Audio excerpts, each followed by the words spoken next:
السلام علیکم ورحمۃ اللہ وبرکاتہ۔ آج کے اس لیکچر میں ہم امام زہری رحمہ اللہ پر معترضین جو اعتراضات اور الزامات کی بچھاڑ کرتے ہیں ان کا تحقیقی جائزہ آپ احباب کے سامنے پیش کریں گے۔ اللہ تعالی ہمیں حق سچ بیان کرنے کی توفیق عطا فرمائے۔ اللہ تعالی نے انسانیت کی رشد و ہدایت کے لیے حضرات انبیاء اور رسل کا سلسلہ چلایا۔ ہر امت میں پیغمبر اور رسول بھیجے اور ان کی وحی کے ذریعے رہنمائی فرمائی۔ سب سے آخری پیغمبر ہمارے نبی محمد رسول اللہ صلی اللہ علیہ وسلم ہیں، اور ان پر اترنے والی کتاب قرآن مجید ہے۔ قرآن مجید کے اولین شارح اور مفسر رسول کریم علیہ الصلاۃ والسلام ہیں۔ رسول کریم صلی اللہ علیہ وسلم نے اپنی حدیث کے ذریعے قرآن کے اجمال کی تفصیل، مبہمات کی وضاحت اور مشکلات کی تفسیر اور مخفیات قرآنی کی تشریح فرمائی۔ رسول اللہ صلی اللہ علیہ وسلم کی حدیث شریعت کا مستقل مصدر ہے اور قرآن کی طرح حجت و برہان ہے۔ اللہ تعالی نے قرآن مقدس کے کئی مقامات پر رسول کریم علیہ الصلاۃ والسلام کے مقام تشریح کو اجاگر کیا ہے۔ مثلاً ایک آیت مبارکہ میں اللہ تعالی فرماتے ہیں وَمَا آتَاكُمُ الرَّسُولُ فَخُذُوهُ وَمَا نَهَاكُمْ عَنْهُ فَانْتَهُوا۔ سورہ حشر آیت نمبر 7 میں اللہ فرماتے ہیں کہ جو چیز رسول اللہ صلی اللہ علیہ وسلم تمہیں دے دیں اسے لے لو، اور جس چیز سے روک دیں اس سے رک جاؤ۔ اس سے معلوم ہوا کہ رسول اللہ صلی اللہ علیہ وسلم کے نافذ کردہ تمام احکام کی اطاعت امت پر فرض ہے، لہٰذا حدیث صحیحہ کو تسلیم کرنا امت پر لازم ہے اور ان کا انکار کفر ہے۔ حجیت حدیث کے انکار کی ایک صورت تو یہ ہے کہ حدیث نبویہ کی تشریعی حیثیت کا بالکل انکار کر دیا جائے، جیسا کہ بعض منکرین حدیث نے ایسے کیا۔ اور دوسری صورت یہ ہے کہ حدیث نبویہ کی تشریعی حیثیت کا مطلقاً تو انکار نہ کیا جائے، بلکہ حدیث کی استنادی حیثیت کے بارے شکوک و شبہات پیدا کر دیے جائیں۔ ان شکوک و شبہات کی ایک صورت یہ ہے کہ راویان حدیث میں سے چند اہم شخصیات کا انتخاب کر لیا جائے جو علم حدیث کے عظیم عالم، محدث اور حدیث رسول میں ماہر ہوں، اور جن پر علم حدیث کے بیشتر حصے کا دار و مدار اور انحصار ہو، جو علم حدیث کے ایسے اساتین ہیں کہ ان کو گرانے سے حدیث نبویہ کی پوری عمارت متاثر ہو جاتی ہے۔ اس بات کو پیش نظر رکھتے ہوئے معروف متعصب مستشرق گولڈ ظہیر نے حدیث صحیحہ کے ذخیرے کو اہل اسلام کی نگاہ میں مشتبہ بنانے کے لیے دو اہم شخصیات کا انتخاب کیا جن کا حدیث رسول بیان کرنے میں اہم کردار ہے۔ ان میں سے ایک شخصیت اولین حافظ حدیث صحابی رسول حضرت ابو ہریرہ رضی اللہ تعالی عنہ ہیں، اور دوسری شخصیت عظیم تابعی مایہ ناز محدث اور سیرت نگار امام ابن شہاب زہری رحمہ اللہ تعالی ہیں۔ ذخیرہ حدیث کا اکثر حصہ انہی دو شخصیت کی سند سے آج ہم تک پہنچا ہے۔ حضرت ابو ہریرہ رضی اللہ تعالی عنہ سے مروی روایات کی تعداد 5374 ہے، جبکہ امام زہری رحمہ اللہ سے مروی روایات کی تعداد کم و بیش 2200 ہیں۔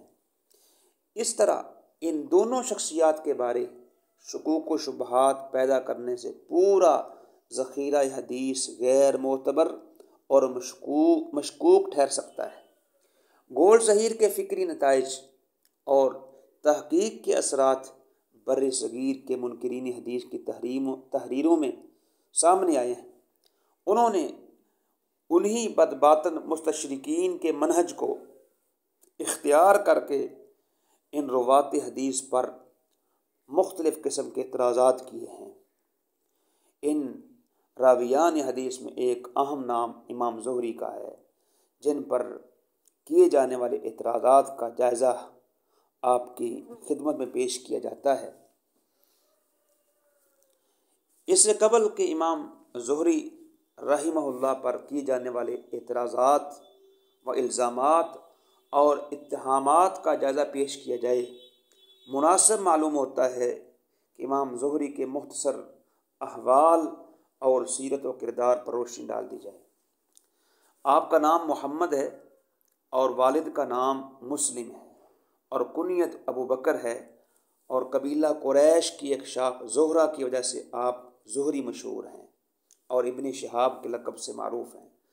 مختصر سلسلہ نسب یوں ہے: ابو بکر محمد بن مسلم بن عبید اللہ بن عبداللہ بن شہاب بن عبداللہ بن حارث بن زہرہ بن کلاب بن مرہ۔ آپ کا سلسلہ نسب رسول اللہ صلی اللہ علیہ وسلم کے والد اور والدہ دونوں کے ساتھ جا ملتا ہے۔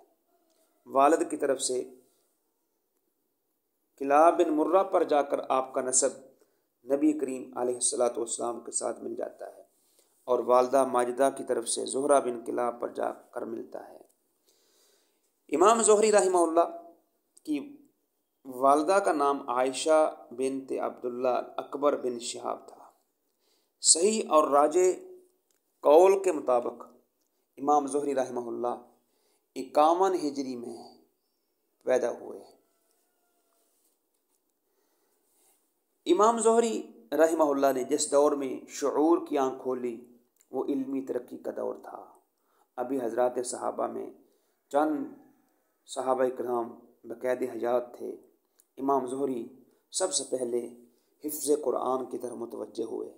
حافظہ باکمال پایا تھا کہ عرصہ قلیل میں ہی قرآن مقدس حفظ کر لیا۔ آپ کے چچا زاد بھائی کا بیان ہے کہ آپ نے صرف 80 دنوں میں قرآن مجید حفظ کر لیا تھا۔ حفظ قرآن کے بعد عبداللہ بن ثعلبہ سے علم انساب حاصل کیا، بالخصوص اپنے قبیلے کا نسب سیکھا۔ اس کے بعد علم فقہ کی طرف متوجہ ہوئے اور اپنے عہد کے مشہور فقہا کے سامنے زانو تلمع طے کیے۔ ان میں سعید بن مسیب، عروہ بن زبیر، عبید اللہ بن عبداللہ بن عتبہ اور ابو بکر بن عبد الرحمن بن حارث جیسے ممتاز علماء مدینہ اور فقہائے عصر شامل ہیں۔ آپ کے عہد میں جو صحابہ کرام بقید حیات تھے اور ان کی مجالس اور علوم سے بھی آپ مستفید ہوئے۔ امام ابو نعیم اصفہانی نے حلیۃ الاولیاء کے اندر آپ کے کم و بیش یعنی 20 صحابہ کا تذکرہ کیا ہے کہ جن سے آپ نے استفادہ کیا ہے، جن میں حضرت عبداللہ بن عمر، حضرت انس بن مالک، سہل بن سعد، صائب بن یزید، ابو امامہ بن سہل بن حنیف رضی اللہ عنہم شامل ہیں۔ امام زہری رحمہ اللہ بے حد علم کے حصول کا ذوق و شوق رکھتے تھے۔ جب وہ علم حدیث کے حصول میں مشغول ہوئے تو انتہائی محنت اور جان فشانی سے کام کرتے تھے۔ امام زہری رحمہ اللہ مدینہ منورہ کی گلی گلی جاتے تھے، گھر گھر جا کر سب سے استفادہ کرتے تھے۔ ابو زناد رحمہ اللہ کا بیان ہے کہ ہم لوگ زہری کی ہمراہ اصحاب علم و فضل کے گھروں کا چکر لگاتے تھے، اور امام زہری کے پاس تختیاں اور بیاضیں ہوتی تھیں، اور وہ جو کچھ سنتے جاتے ان کو قلم بند کرتے جاتے تھے، جیسا کہ امام ذہبی رحمہ اللہ نے تذکرۃ الحفاظ میں اس کا تذکرہ کیا ہے۔ امام زہری رحمہ اللہ کی دوران تعلیم یہ عادت تھی کہ جب وہ شیوخ حدیث جیسے امام عروہ ہیں اور عبد الرحمن بن ہرمز ہیں ان سے حدیث سنتے آ کر کے اپنی لونڈی کو سناتے تھے تاکہ وہ حدیث اچھی طرح یاد ہو جائیں، جیسا کہ ابن منظور نے تاریخ دمشق میں یعنی مختصر تاریخ دمشق میں انہوں نے اس کو نقل کیا ہے۔ علمی اعتبار سے آپ کا کوئی معاصر ہم پایا نہ تھا، حصول علم کی استعداد فطرتی تھی، ذہانت، ذکاوت اور قوت حافظہ آپ کا بے نظیر اور بے مثال تھا۔ حافظہ اتنا قوی اور مضبوط تھا کہ ایک مرتبہ جو بات سن لیتے وہ ہمیشہ کے لیے لوہے دل پر نقش ہو جاتی تھی۔ ایک مرتبہ خلیفہ ہشام بن عبد الملک نے امام زہری رحمہ اللہ کے حافظے کا امتحان لینا چاہا، چنانچہ ہشام نے امام زہری سے کہا کہ میرے بیٹے کو چند حدیث لکھوا دیجیے۔ امام زہری نے کاتب کو بلا کر 400 حدیث لکھوا دی۔ امام زہری رحمہ اللہ حدیث لکھوانے کے بعد ہشام کے پاس سے چلے گئے۔ خلیفہ ہشام نے اصحاب حدیث سے مخاطب ہو کر کہا کہ تم کہاں ہو؟ امام زہری نے ان کے لیے 400 حدیث بیان کی۔ ایک ماہ یا اس سے کم و بیش عرصے کے بعد ہشام نے امام زہری سے کہا کہ وہ حدیث جو آپ نے ہمیں لکھ کر دی تھیں وہ کہیں ضائع ہو گئی ہیں۔ تو امام زہری نے دوبارہ کاتب کو بلوا کر 400 حدیث املا کروا دی۔ خلیفہ ہشام نے دونوں تحریروں کا موازنہ کیا تو دونوں میں ایک حرف کا بھی فرق نہ پایا۔ یہ آپ کے قوت حافظہ کی واضح دلیل ہے۔ امام زہری رحمہ اللہ نے بہت سارے شیوخ سے استفادہ کیا ہے۔ آپ کے اساتذہ اور شیوخ کا جو دائرہ ہے نہایت وسیع ہے۔ آپ کے عہد کے صحابہ اور اکابرین تابعین میں کوئی ایسا شخص نہ تھا جس سے آپ نے استفادہ نہ کیا ہو۔ امام مزی رحمہ اللہ نے تہذیب الکمال میں کم و بیش 165 شیوخ کا تذکرہ کیا ہے کہ جن سے امام زہری نے روایت کی ہے۔ آپ کے شیوخ میں صحابہ کرام بھی ہیں اور تابعین اعظام بھی ہیں، جیسا کہ میں نے پہلے آپ کے شیوخ میں صحابہ کرام کا ذکر کیا ہے، جس میں عبداللہ بن عمر، انس بن مالک اور سہل بن سعد، صائب بن یزید۔ اسی طرح آپ کے اساتذہ میں جابر بن عبداللہ کا نام بھی ملتا ہے، عبداللہ بن جعفر کا بھی نام ملتا ہے، مسور بن مخرمہ کا بھی نام ملتا ہے، محمد بن ربیع کا بھی نام ملتا ہے، ابو طفیل کا بھی نام ملتا ہے۔ اور تابعین میں سے سعید بن مسیب، ابان بن عثمان، خارجہ بن زید، سالم بن عبداللہ، سلیمان بن یسار اور ابراہیم بن عبد الرحمن بن عوف، عروہ بن زبیر، علی بن حسین المعروف زین العابدین، اور اس طرح یحییٰ بن سعید القطان، اور اسی طرح عمرہ بنت عبد الرحمن۔ ان کے علاوہ تابعین کی ایک بڑی جماعت سے آپ نے فیض اٹھایا ہے، جن کی فہرست طویل ہے، تہذیب الکمال وغیرہ میں آپ احباب دیکھ سکتے ہیں۔ آپ کے تلامذہ کی تعداد بھی بے شمار ہے، جن میں ممتاز تلامذہ حسب ذیل ہیں، جیسے امام مالک بن انس ہے، سفیان بن عیینہ ہیں، عطا بن ابی رباح ہیں، قتادہ بن دعامہ ہیں، عبد الرحمن بن عمر المعروف اوزائی ہیں، لیث بن سعد ہیں، عمر بن دینار ہیں، صالح بن کیسان ہیں، یحییٰ بن سعید انصاری ہیں، ایوب سختیانی ہے، منصور بن معتمر ہیں، اور اس طرح موسیٰ بن عقبہ، ہشام بن عروہ، ابن جریج وغیرہ یہ معروف آپ کے تلامذہ میں شمار ہوتے ہیں۔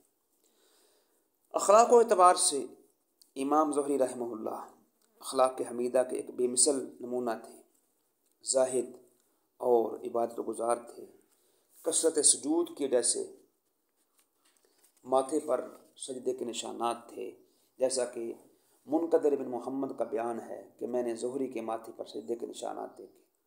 ماہ رمضان میں آپ کی عبادت اور ریاضت بڑھ جایا کرتی تھی۔ یونس بن یزید کا بیان ہے، جیسا کہ امام ابن عبد البر نے تمہید میں نقل کیا ہے، کہ ماہ رمضان داخل ہوتا تو ابن شہاب تلاوت قرآن مجید میں مشغول ہو جاتے تھے اور محتاجوں کو کھانا کھلایا کرتے تھے۔ سخاوت ہر درجہ کی تھی آپ کے اندر، جود و سخا کے پیکر تھے۔ لئیس بن سعد کا بیان ہے، جیسا کہ امام فصفی نے المعرفہ و تاریخ میں نقل کیا ہے کہ امام لئیس کہتے ہیں کہ جتنے لوگوں کو میں نے دیکھا ہے ابن شہاب زہری ان سب سے زیادہ سخی تھے، حتیٰ کہ جب ان کے پاس کچھ بھی نہ ہوتا تو اپنے غلاموں سے قرض لے کر محتاجوں کو عطا کیا کرتے تھے۔ اور عمر بن دینار بیان کرتے ہیں، جیسا کہ ابن عبد البر نے تمہید میں نقل کیا ہے کہ میں نے آپ سے جود و سخا میں بڑھ کے کسی کو نہیں دیکھا ہے، اور اس کے ساتھ ساتھ ہر درجہ کے قناعت پسند تھے، جو مل جاتا اس پر صبر و شکر کرتے تھے۔ ان کے نزدیک درم و دینار کی کوئی وقت نہ تھی۔ آپ کے شاگرد رشید عمر بن دینار کا بیان ہے، جیسا کہ امام اصفہانی نے حلیۃ الاولیاء میں نقل کیا ہے کہ میں نے درم و دینار جس قدر امام زہری کے ہاں قیر بے قدر دیکھے، کسی اور کے ہاں ایسا دیکھنے کا اتفاق نہیں ہوا۔ ان کے نزدیک درم و دینار بھیڑ بکریوں کی مینگنیوں کی طرح تھے، یعنی ان کی کوئی وقت نہیں تھی، وہ دنیا کو ترجیح نہیں دیتے تھے۔ امام زہری رحمہ اللہ کا جو حلیہ تھا، چھوٹی قد و قامت، ہلکی داڑھی تھی، رخسار پتلے تھے، سر اور داڑھی کی پر وہ مہندی لگاتے تھے، آپ کی آنکھوں میں تھوڑی سی چندیہٹ تھی۔ امام زہری رحمہ اللہ کی جو خدمات حدیث ہیں وہ بہت زیادہ ہیں، بہت سارے علوم فنون میں آپ کو دسترس حاصل تھی۔ ان کا خاص فن حدیث اور سیرت تھا۔ انہوں نے اپنے عہد کے صحابہ کرام اور تابعین اعظام کا علم اپنے دامت میں سمیٹ لیا تھا۔ علی بن مدینی رحمہ اللہ فرماتے ہیں، جیسا کہ تہذیب و تہذیب میں حافظ ابن حجر میں نقل کیا ہے، کہ حجاز میں ثقات کا سارا علم امام زہری اور عمر بن دینار کے درمیان تقسیم تھا، اور ان کی حدیث کی تعداد 2200 تک پہنچی۔ امام زہری رحمہ اللہ نے حدیث میں نمایاں خدمات انجام دی ہیں۔ ان میں جو 3 کارنامے نمایاں ہیں، ایک تو تدوین حدیث کا ہے۔ امام زہری کی خدمات حدیث کا پہلا جو کارنامہ تدوین حدیث ہے۔ اموی خلیفہ حضرت عمر بن عبدالعزیز رحمہ اللہ نے جب احادیث کو باقاعدہ سرکاری طور پر مدون کرنے کا حکم دیا تو اس میں اولیت کا فخر امام زہری کو حاصل ہے۔ امام زہری وہ پہلے محدث ہیں جنہیں سب سے پہلے علم حدیث مدون کرنے کا شرف حاصل ہوا۔ امام مالک رحمہ اللہ فرماتے ہیں، جیسا کہ ابن منظور نے مختصر تاریخ دمشق میں نقل کیا ہے کہ اول من دون العلم وکتبہ ابن شہاب، جس نے سب سے پہلے علم حدیث کو مدون کیا ہے وہ ابن شہاب ہیں۔ اسی طرح سند حدیث کا اہتمام امام زہری رحمہ اللہ اولین محدث ہیں جنہوں نے سند حدیث کی طرف توجہ دلائی ہے۔ اس سے قبل لوگ سند کی اتنی ضرورت نہیں سمجھتے تھے۔ امام مالک فرماتے ہیں کہ اول من اسند الحدیث ابن شہاب، جیسا کہ ابن ابی حاتم نے مقدمۃ الجرح و تعدیل میں اس کو نقل کیا ہے کہ سب سے پہلے جس نے حدیث کی سند پر توجہ دی ہے وہ ابن شہاب زہری ہیں۔ امام زہری رحمہ اللہ شام میں قیام کے دوران لوگوں کو بغیر سند کے حدیث سنتے تو انہیں کہتے تھے، اے شامیوں، یہ کیا بات ہے کہ تمہاری حدیث کی باغ دوڑ ہے ہی نہیں، نہ لگام ہے، یعنی بغیر سند کے تم حدیثیں بیان کرتے ہو۔ تو ولید بن مسلم کا بیان ہے، جیسا کہ سیر اعلام النبلاء میں ذہبی نے لکھا ہے کہ اسی دن سے محدثین شام نے امام زہری کے متنبع کرنے پر حدیث کے ساتھ اسناد کی حدیث اہمیت کو محسوس کیا اور حدیث کی سند کا اہتمام شروع کر دیا۔ تیسری جو بات تھی اہم، وہ حفظ حدیث تھی۔ حفظ حدیث میں ایک اور چیز جو امام زہری میں نمایاں تھی وہ حفظ حدیث سے ہے، اور وہ حفظ حدیث میں بہت بصیرت رکھتے تھے۔ وہ خود اس کے اندر بڑے ماہر تھے، حدیث کو جو بھی حدیث سنتے تھے اس کو یاد بھی کرتے تھے، تحریر بھی کرتے تھے۔ امام ابن اسحاق کا بیان ہے کہ میں نے ابن شہاب زہری سے ایک حدیث کے بارے پوچھا تو انہوں نے کہا ما بقی احد فیما بین المشرق والمغرب اعلم بہذا منی، کہ مشرق اور مغرب کے لوگوں میں سے کوئی ایسا شخص نہیں بچا جو اس حدیث کو مجھ سے زیادہ جاننے والا ہو، جیسا کہ ابن اسحاق نے تاریخ دمشق میں اس کو نقل کیا ہے۔ بلکہ آپ کے جو شاگرد رشید ہیں عمر بن دینار وہ بیان کرتے ہیں، جیسا کہ ابن سعد نے طبقات میں نقل کیا ہے کہ ما رأیت احدا ابصر بحدیث من الزہری، کہ میں نے زہری سے زیادہ حدیث میں بصیرت رکھنے والا نہیں پایا ہے، نہیں دیکھا ہے۔ علمی وسعت اور مقام و مرتبے کے اعتبار سے امام زہری رحمہ اللہ کی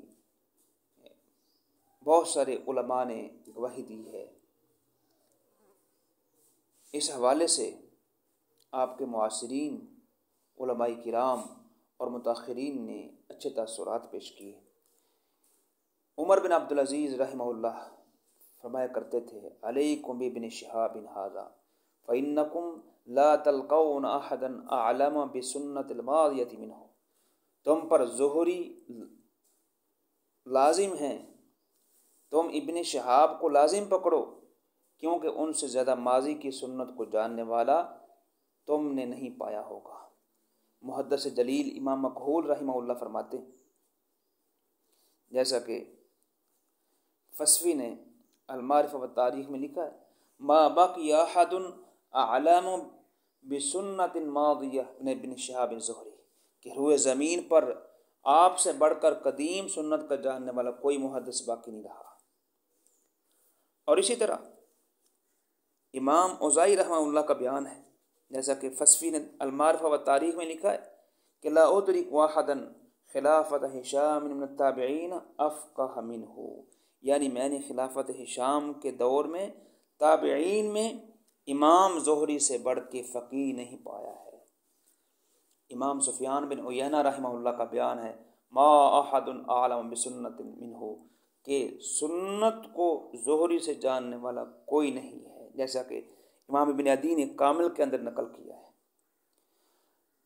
اس طرح امام احمد بن حنبل رحمہ اللہ فرماتے ہیں الزہری احسن الناس حدیثا واجود الناس اسنادا، امام زہری لوگوں میں سب سے زیادہ اچھی حدیث بیان کرنے والے اور سند بیان کرنے والے لوگوں میں سب سے زیادہ عمدہ تھے، جیسا کہ ابن عدی نے ہی اس کو کامل کے اندر نقل کیا ہے۔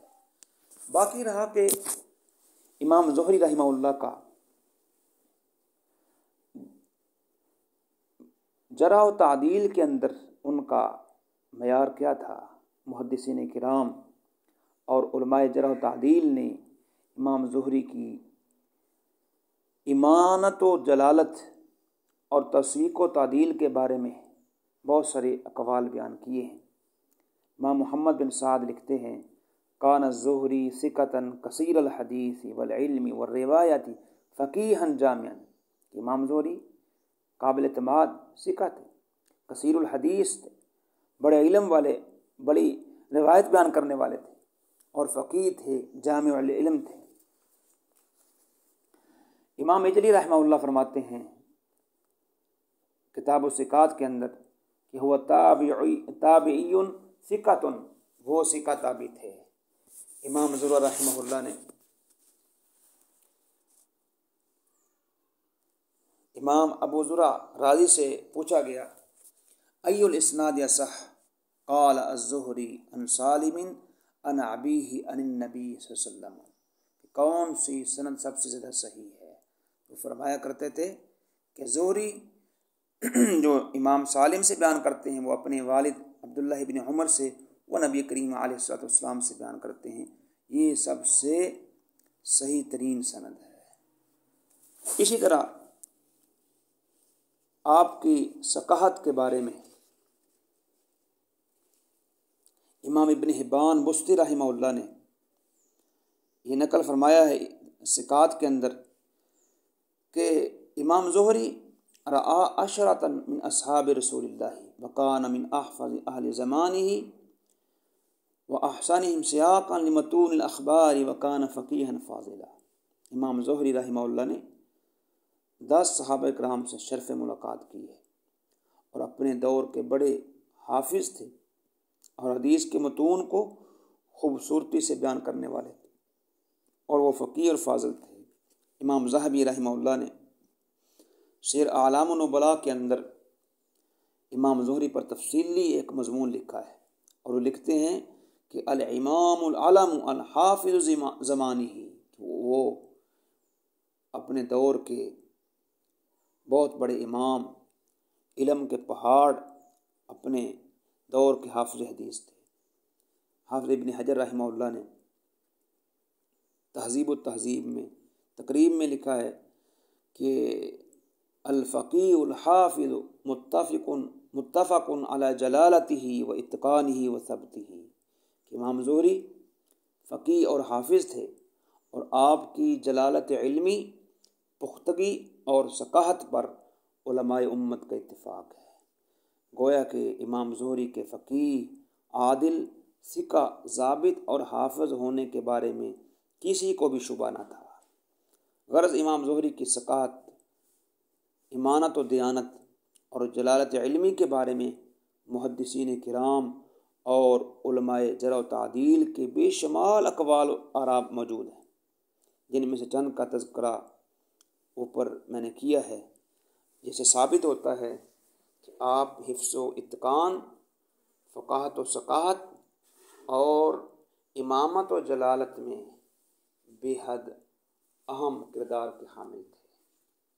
یہ امام زہری رحمہ اللہ، یہ وہ عظیم شخصیت تھے کہ جنہوں نے حدیث کی بڑی خدمت کی اور بعض آپ نے تصانیف بھی لکھی، جیسا کہ اس کا سراغ ملتا ہے المغازی، آپ کی کتاب مشہور تھی، اس طرح تنزیل القرآن، الناسخ والمنسوخ، اسنان الخلفاء، مشاہد النبی، یہ چند کتابیں یہ ملتی ہیں۔ باقی تفصیل کشف الظنون میں اور اس طرح فوائد تزکین کی کتاب ہے تاریخ و تراث العربی، اس میں تفصیل دیکھی جا سکتی ہے۔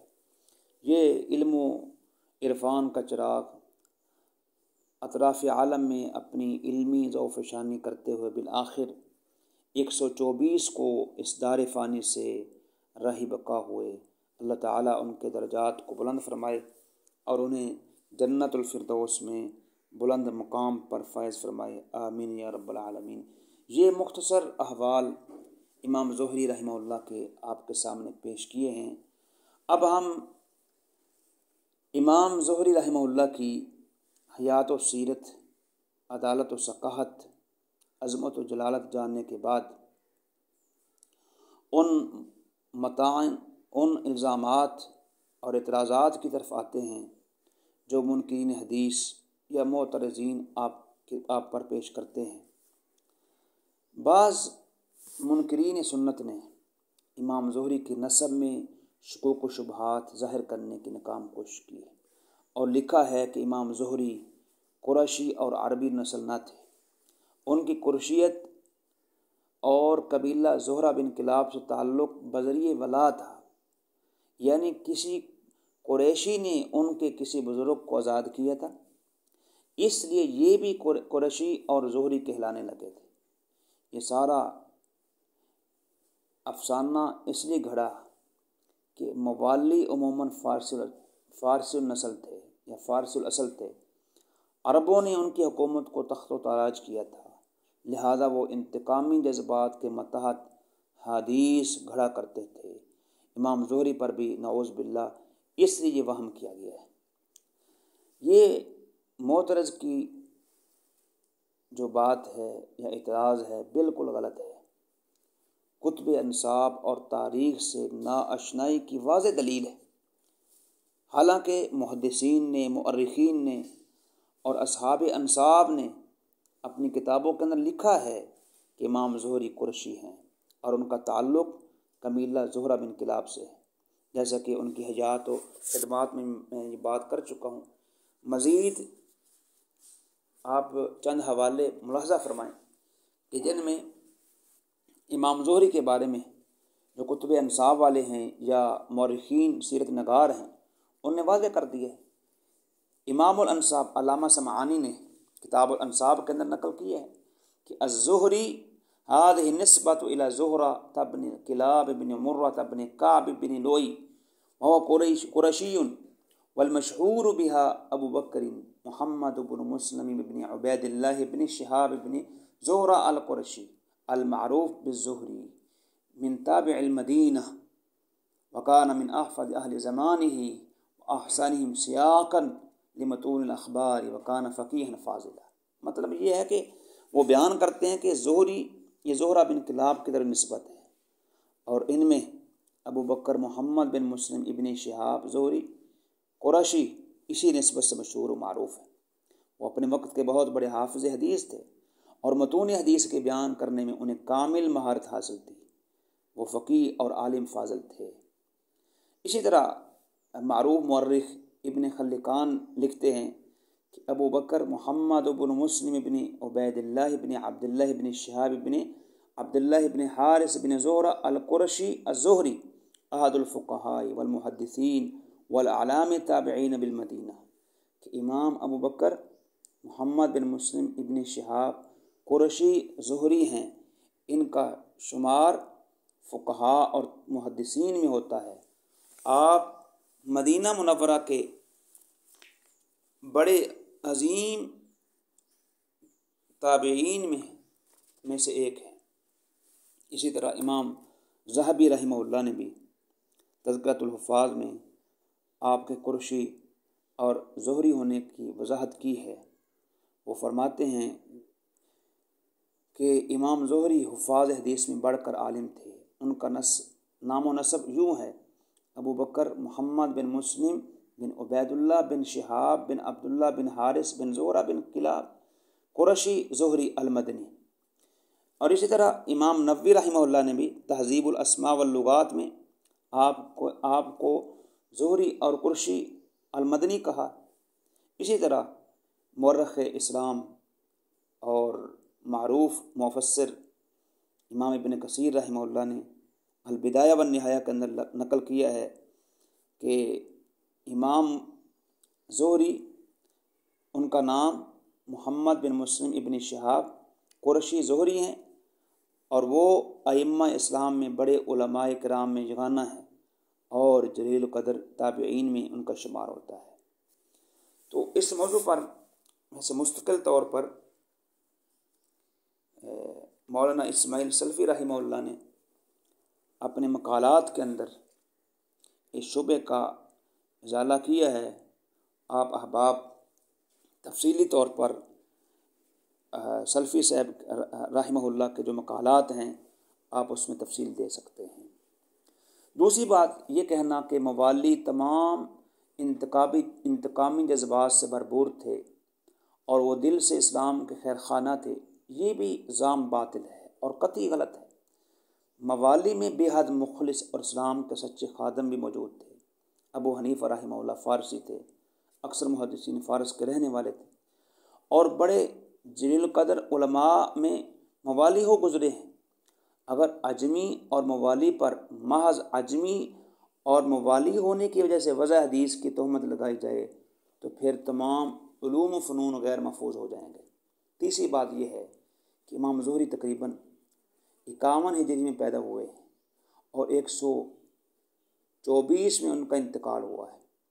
ان کی وفات سے اب تک ایک طویل عرصہ گزرا ہے۔ اس عرصہ میں امام زہری کے ہم عصر، امام زہری کے دوست احباب، امام زہری کے نقاد، امام زہری کے مداح اور اسی طرح ائمہ و جرح و تعدیل جو اصل میں امام زہری کے حالات سے واقف تھے، اسی طرح ائمہ متاخرین میں سے بہت سارے مؤرخ، محدث اور نصاب موجود رہے، لیکن کسی نے امام زہری کے نسب پر جرح نہیں کی۔ ان کی اجمیت اور ولا کا اکتشاف ائمہ فن ائمہ فن نے نہیں پایا، لیکن 1400 سال بعد ایسے بدباطن پیدا ہوئے کہ جو ان کے نسب میں تشکیک پیدا کر کے انہیں مطعون کرنے لگے ہیں۔ اللہ تعالیٰ ان کو ہدایت دے۔ یہ ساری یہ بات اور افسانہ اس لیے گھڑا گیا ہے تاکہ اجمی سازش کو اجاگر کر کے یہ کہا جائے کہ اجمیوں نے یہ حدیث گھڑی ہے، حالانکہ سارا کا ساری افسانہ ہے، حقیقت اس میں کچھ بھی نہیں ہے۔ اسی طرح ایک اور اعتراض امام زہری پر بعض منکرین حدیث کرتے ہیں کہ امام زہری مدلس تھے، ان کی روایت قابل حجت نہیں ہے۔ امام زہری پر تدلیس کے الزام کی حقیقت واضح کرنے سے پہلے یہ جاننا ضروری ہے کہ تدلیس کیا ہے۔ حافظ ابن حجر رحمہ اللہ نے شرح نخبہ میں اس کی وضاحت کی ہے، جس کا مفہوم میں آپ کے سامنے بیان کرتا ہوں کہ مدلس یہ نام اس وجہ سے رکھا گیا ہے کہ راوی نے جس سے حدیث روایت کی ہے اس کا نام ذکر نہیں کیا، اور یہ وہم پیدا کیا ہے کہ اس کا سماع حدیث اس شیخ سے ہے جس سے اس نے حدیث روایت نہیں کی۔ اور مدلس کا جو لفظ ہے اس کا جو اشتقاق مادہ یہ دلس سے ماخوذ ہے، دلس لام متحرک ہے، جس کے معنی رات کی تاریخی کا ملنا ہے۔ چونکہ دونوں مخفی ہونے میں مشترک ہیں، اس بنا پر یہ نام رکھا گیا ہے۔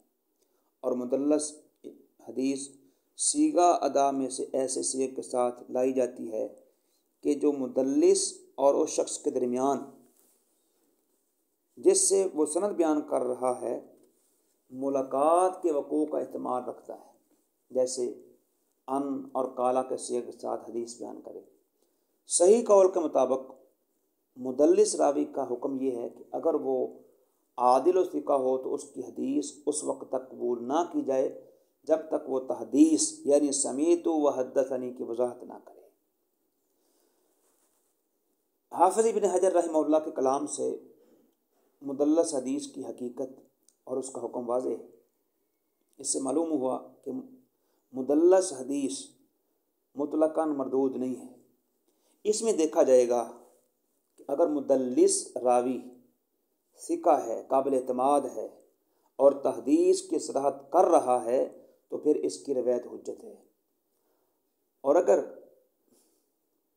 مدلس حدیث مطلقاً مردود ہوتی تو پھر ایسے مدلسین راویوں کی روایات محدثین نے کڑی شرائط کے باوجود اپنی کتب حدیث میں داخل کیوں کی، جیسا کہ ایسی حدیث مبارکہ صحیح بخاری مسلم میں بھی موجود ہیں۔ اگر مدلسین کی روایات مطلق طور پر مردود نہیں ہیں اور یقیناً نہیں ہیں تو پھر ایسی روایت کو چند شرائط صحت کے ساتھ قبول کر لینے میں کوئی حرج نہیں ہے، جیسا کہ محدثین مثلا بخاری مسلم وغیرہ ہما نے ایسی روایات اپنی کڑی شروط کے ساتھ نقل کی ہیں۔ اور یہ بھی معلوم ہوا کہ تدلیس کا عمل مکروہ ہے، لیکن مدلس راوی مورد طعن اور مجروح نہیں ٹھہرایا جائے گا۔ مدلس اور محدثین نے بھی مدلسین روات کو مجروح قرار نہیں دیا، کیونکہ یہ وہم پیدا کرتا ہے، جھوٹ نہیں ہے۔ اگر مدلسین تدلیس کی وجہ سے مورد طعن اور مجروح اور متہم بالکذب ٹھہرتے تو پھر ائمہ جرح و تعدیل سفیان ثوری، سفیان بن عیینہ، ابراہیم نخعی اور زہری جیسے راویوں کو ثقہ عادل کیوں شمار کرتے، اور ان کی امامت، جلالت اور ثقات پر کس طرح متفق ہوتے۔ اگر ہر مدلس تدلیس کی وجہ سے مردود نہیں ٹھہرتا، یقیناً نہیں ٹھہرتا، تو پھر امام زہری کس طرح مردود ٹھہرتے ہیں؟ کس طرح ان کو مطعون اور مجروح قرار دیا جا سکتا ہے؟ دوسرے نمبر پر یہ بھی جانیے کہ مدلس راوی کے بارے علماء جرح و تعدیل نے کذب کا حکم نہیں لگایا ہے۔ اس لحاظ سے مدلس راوی کی روایات تدلیس کی وجہ سے ناقابل قبول نہ ہوں گی۔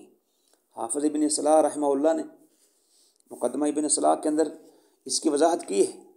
وہ کہتے ہیں کہ وَهَذَا لِأَنَّ تَدْلِيسَ لَيْسَ كَذِبًا وَإِنَّمَا ہوا ضرب من ایہام بلفظ محتمل، اس لیے کہ تدلیس جھوٹ اور کذب بیانی نہیں ہے، یہ تو محتمل لفظ کے ساتھ وہم پیدا کرنے کی قسم ہے۔ اسی قسم کی بات امام خطیب بغدادی نے الکفایہ فی علم روایہ کے اندر نقل کی، اور اسی طرح امام علائی نے جامع تحصیل میں لکھا ہے فَإِنَّ تَدْلِيسَ لَيْسَ كَذِبًا صَرِيحًا، کہ بے شک تدلیس واضح جھوٹ نہیں ہے، بلکہ امام شافعی رحمہ اللہ نے کتاب الرسالہ کے اندر لکھا ہے کہ ومن عرفناه دلس مرۃ فقد ابان لنا عورته فی روایته وليس تلك العورة بالكذب فنرد بها حدیثه، اور جس راوی کے بارے ہمیں معلوم ہو جائے کہ اس نے ایک بار تدلیس کی ہے تو اس کی روایت میں مخفی چیز ہم پر واضح ہو جاتی ہے، اور یہ خفا یعنی تدلیس جھوٹ میں شمار نہیں ہوتی کہ ہم اس مدلس کی حدیث کو تدلیس کی وجہ سے رد کر دیں، بلکہ دیکھیں گے کہ صراحت موجود ہے تو قابل قبول ہے۔ تو جب یہ بات واضح ہے کہ تدلیس جھوٹ نہیں ہے، صرف وہم ہے، تو پھر امام زہری کی تدلیس کی وجہ سے انہیں مورد تان ٹھہرانا کس طرح درست ہے، اور نہ ہی ائمہ جرح و تعدیل میں سے کسی نے ایسا موقف اختیار کیا ہے۔ تیسری بات یہ ہے کہ متقدمین میں سے کسی بھی معتبر محدث سے یہ ہرگز ثابت نہیں ہے کہ انہوں نے امام زہری کو مدلس قرار دیا ہو، صرف چند متاخرین علماء نے یہ بات کسی معتبر حوالے کے بغیر نقل کر دی ہے۔ مثلا بعض لوگ معترضین حافظ ابن حجر کی طبقات المدلسین کا حوالہ دیتے ہیں کہ انہوں نے امام زہری کو تیسرے طبقے میں شمار کیا ہے، لیکن یاد رکھیں کہ یہاں حافظ ابن حجر رحمہ اللہ کو وہم ہوا ہے کہ انہوں نے امام زہری رحمہ اللہ کو تیسرے طبقے میں شمار کیا ہے، یعنی جو حافظ ابن حجر نے مدلسین کے طبقات بنائے ہیں، پہلے طبقہ بنایا انہوں نے لکھا ہے کہ پہلے طبقے کے وہ روات ہیں، یہ ان مدلسین کا طبقہ ہے کہ جن سے بہت کم تدلیس ثابت ہے، جیسے یحییٰ بن سعید وغیرہ ہیں۔ اور دوسرے طبقے کے بارے میں انہوں نے کہا ہے کہ ان مدلسین کا طبقہ ہے کہ جن کی تدلیس کے بارے محدثین کو احتمال ہوا ہے، انہوں نے قلت تدلیس اور امامت کی وجہ سے اپنی کتاب صحیح میں ان سے روایت لی ہیں، جیسے سفیان ثوری ہیں اور اس طرح دیگر محدثین ہیں۔ اور تیسرے طبقے کے بارے میں انہوں نے کہا ہے کہ وہ راوی ہیں جو اکثر تدلیس کرتے ہیں، اور محدثین نے ایسے طبقے سے صرف ان حدیث کو لیا ہے جن میں سماع کی وضاحت ہو، اور ان میں بعض ایسے ہیں کہ جن کی حدیث کو محدثین نے مطلقاً رد کر دیا ہے، اور کچھ ایسے ہیں جن کی روایت کو قبول کیا ہے، جیسے کہ ابو زبیر مکی وغیرہ ہیں۔ تو بہرحال یہ اسی طرح حافظ ابن حجر نے 5 طبقات المدلسین میں نقل کیے ہیں، اور امام زہری کو تیسرے طبقے میں شمار کیا ہے۔ جیسا کہ میں نے پہلے کہا ہے کہ حافظ ابن حجر کے طبقہ ثانیہ، طبقہ ثالثہ کے بیان کردہ اصولوں پر اگر غور کیا جائے تو یہ حقیقت واضح ہے کہ امام زہری تیسرے طبقے کے بجائے دوسرے طبقے کی شرائط پر یا پہلے طبقے کی شرائط پر پورے اترتے ہیں، کیونکہ امام زہری سے محدثین بالخصوص بخاری مسلم نے روایت کا ایک کثیر حصہ نقل کیا اور ان کو اپنی کتاب میں جمع کیا۔ اور اسی طرح امام ذہبی نے لکھا ہے کہ محمد بن مسلم زہری جو ہیں کان یدلس فی النادر، جیسا کہ میزان الاعتدال میں وہ فرماتے ہیں کہ بہت کم وہ تدلیس بیان کرتے تھے، بلکہ خود حافظ ابن حجر نے فتح الباری کے مقدمہ میں نقل کیا ہے کہ وہ لکھتے ہیں کہ بِأَنَّهُ قلیل تدلیس، کہ وہ قلیل تدلیس تھے۔ اسی بنا پہ حافظ صلاح الدین علائی نے امام زہری کو دوسرے طبقے میں شمار کیا ہے، جیسا کہ جامع تحصیل میں اس کی وضاحت موجود ہے۔ اور لطف کی بات یہ ہے کہ طبقات المدلسین جو حافظ ابن حجر کی کتاب ہے، اس کے بعد جو کتابیں لکھی گئی ہیں، مثلا فتح الباری ہے، تہذیب التہذیب ہے، تقریب التہذیب ہے، ان میں امام زہری کو مدلس قرار نہیں دیا، اور بالخصوص نکت میں بھی حافظ ابن حجر نے امام زہری کو دوسرے طبقے میں شمار کیا ہے، لہٰذا تیسرے طبقے میں جو حافظ ابن حجر نے طبقات المدلسین میں امام زہری کو نقل کیا ہے، یہ ان کا وہم ہے۔ اور علامہ محمد اسماعیل امیر یمانی نے بھی توضیح الافکار میں اس کی وضاحت کی ہے، جیسا کہ وہ لکھتے ہیں کہ امام ابن شہاب زہری فقیہ ہیں، حافظ ہیں، ان کی جلالت اور پختگی پر محدثین کا اتفاق ہے۔ جب حافظ ابن حجر نے خود امام زہری کے بارے فرمایا ہے کہ ان کی جلالت اور اتقان پر اتفاق ہے، تو پھر کسی طرح مناسب نہیں ہے کہ ان کو طبقہ ثالثہ میں شمار کیا جائے۔ تو بہرحال امام زہری رحمہ اللہ یہ تیسرے طبقے کے روات میں شامل نہیں ہیں۔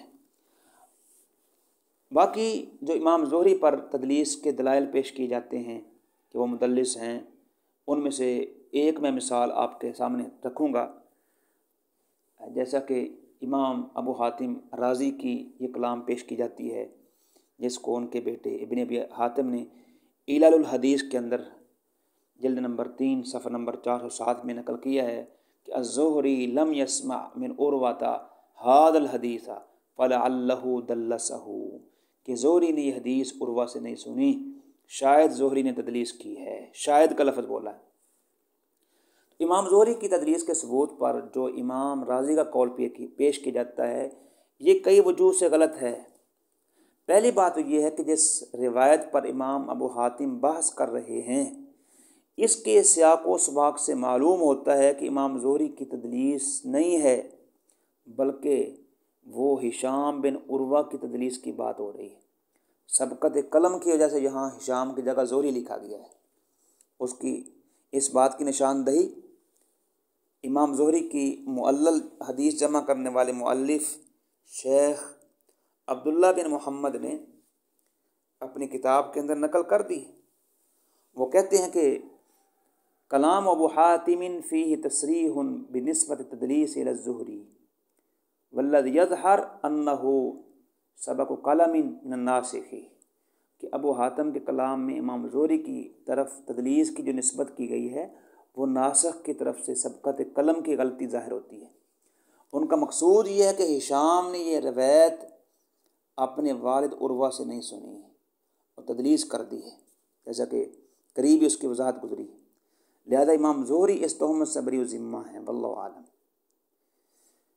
اس سے معلوم ہوتا ہے کہ یہ کلام ابو حاتم رازی کا اپنا نہیں ہے، بلکہ ناسخ کی غلطی ہے۔ اس سے امام زہری کا مدلس ٹھہرنا ثابت نہیں ہوتا ہے۔ دوسری بات، فرض محال اگر یہ کلام امام ابو حاتم رازی کا ہے، تب بھی اس سے امام زہری کی تدلیس ثابت نہیں ہوتی، اس لیے کسی روایت پر علت یا نکارت ثابت ہو جانے کے بعد اس کے سبب کو کسی راوی کی ممکنہ تدلیس کی طرف منسوب کرنا تدلیس کا ثبوت نہیں ہوتا، بلکہ اس نکارت کی ایک ممکنہ وجہ ہے جو کہ ہر مدلس اور غیر مدلس کی روایت میں موجود ہوتی ہے۔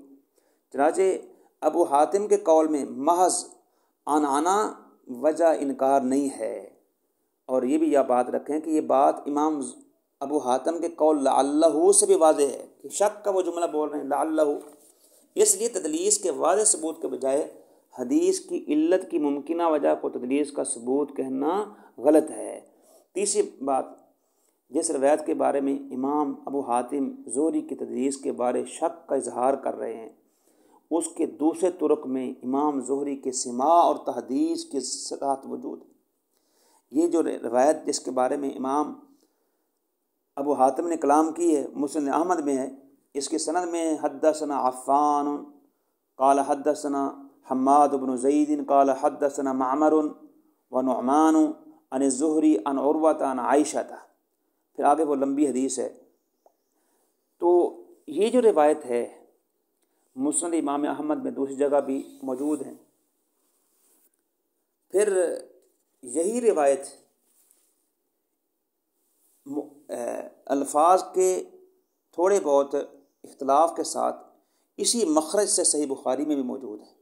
امام بخاری نے نقل کیا حدثنا عبداللہ بن مسلمہ عن مالک عن ابن شہاب عن عروۃ عن عائشہ، تو یہ بات واضح ہے سب کے سامنے کہ صحیح بخاری کے بارے میں سب کا اتفاق ہے کہ اس میں روایات سماع پر محمول ہوتی ہیں، لیکن ابھی بھی یقین نہیں آیا تو پھر صحیح بخاری میں ایک اور جگہ یہی روایت اختصار کے ساتھ بھی موجود ہے جہاں سماع کی صراحت موجود ہے، جیسا کہ صحیح بخاری میں 6853 حدیث نمبر ہے، جہاں امام بخاری فرماتے ہیں حدثنا عبدان قال اخبرنا عبداللہ قال اخبرنا یونس عن الزہری قال اخبرنی عروۃ قال اخبرنی عروۃ، یہاں سماع کی صراحت موجود ہے، اخبار کی صراحت موجود ہے، وللہ الحمد۔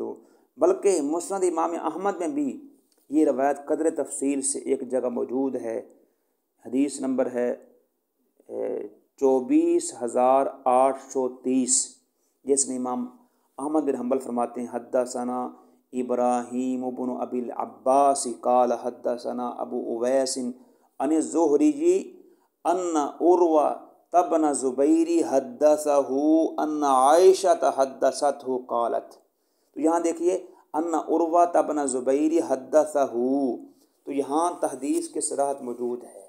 لہٰذا پہلے نمبر پر تو ہم کہیں گے امام ابو حاتم کے جو کلام میں ناسخ کی غلطی ہے، اگر فرض محال ناسخ کی غلطی نہ بھی ہو تو امام ابو حاتم رحمہ اللہ کا وہم ہے۔ آخری بات یہ ہے کہ اس روایت کے تمام طرق کو دیکھا جائے تو معلوم ہوتا ہے کہ امام زہری نے تدلیس نہیں کی بلکہ ہشام نے زہری سے تدلیس کی ہے، اور ابو حاتم نے غلطی سے اسے امام زہری کی طرف منسوب کر دیا ہے، جیسا کہ اس کی تفصیل امام حاکم نے معرفت علوم الحدیث جلد نمبر 2 میں فرمائی ہے، آپ وہاں تفصیل دیکھ سکتے ہیں، جس کا خلاصہ یہ ہے کہ امام یحییٰ القطان فرماتے ہیں کہ ہشام نے حدیث اپنے والد عروہ سے بواسطہ عائشہ روایت کی ہے، اور امام یحییٰ فرماتے ہیں کہ جب میں نے ہشام سے اس بارے پوچھا تو انہوں نے فرمایا کہ اس روایت کا صرف پہلا حصہ انہوں نے اپنے والد سے براہ راست سنا ہے، جبکہ حدیث کا باقی حصہ انہوں نے زہری سے لیا ہے۔ خلاصہ یہ ہے کہ اس قول سے امام زہری کی تدلیس کا ثبوت تو دور، اس قول کا ہی امام ابو حاتم کی طرف ہونا یہ مشکوک ٹھہرتا ہے۔